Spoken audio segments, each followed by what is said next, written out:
இடையிடையே விரதம் இருப்பதால் ஏற்படும் விபரீதங்கள் குறித்து இதய நோய் மருத்துவர் சுவாமிநாதன் வீராசாமி வழங்கிடும் தகவல்களை கேட்கலாம். இன்னைக்கு நம்ம வீடியோல என்ன பார்க்க போறோம்னா, அமெரிக்கன் ஹார்ட் அசோசியேஷன் வந்து ஒரு ஸ்டடி ரிவீல் பண்ணியிருக்காங்க.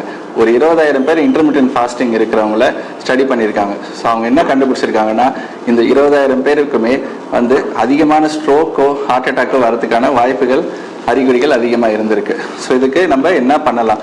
ஸோ வந்து ஒரு நார்மலான ஒரு பீப்புளே வந்து இன்டர்மிட்டன்ட் ஃபாஸ்டிங் இருக்கிறப்ப இந்த ரிஸ்க் அதிகமாக இருக்கின்றப்ப, ஒரு சுகரோ பிபியோ இருக்கிற பேஷண்ட்ஸு இந்த இன்டர்மிட்டன்ட் ஃபாஸ்டிங் ஃபாலோ பண்ணுறப்ப இன்னும் அவங்களுக்கு அதுக்கான ரிஸ்க் அதிகமாக தான் இருக்கும். ஸோ வந்து இந்த பேஷண்ட்ஸ்லாம் வந்து இன்டர்மிட்டன்ட் ஃபாஸ்டிங் ஃபாலோ பண்ண போகிறீங்கன்னா கண்டிப்பாக ஒரு டயட்டீஷியனோ ஒரு கார்டியாலஜிஸ்ட் ஜெனரல் ஃபிசிஷியனோட ஒப்பீனியன் அண்ட் அட்வைஸ் வாங்கிட்டு பண்ணுறது தான் கரெக்டாக இருக்கும். ஸோ அந்த கலோரி ரெக்குயர்மெண்ட், எவ்வளோ கார்போஹைட்ரேட்ஸ், எவ்வளோ ஃபேட்ஸ், எவ்வளோ எடுக்கிறாங்கன்றது ரொம்ப ரொம்ப முக்கியமானது. ஸோ இது எல்லாமே வந்து ஒரு டயட்டீஷியன் ஒரு டாக்டர்கிட்ட கன்சல்ட் பண்ணிட்டு தான் கண்டிப்பாக பண்ணணும். இதுக்கு நடுவில் ஏதாவது ஒரு ஹார்ட் சிம்டம்ஸ், படபடப்போ மாறுவலியோ ஏதாவது இருந்தால் உடனே வந்து ஹாஸ்பிட்டலில் கன்சல்ட் பண்ணுறது கரெக்டாக இருக்கும். தேங்க்யூ.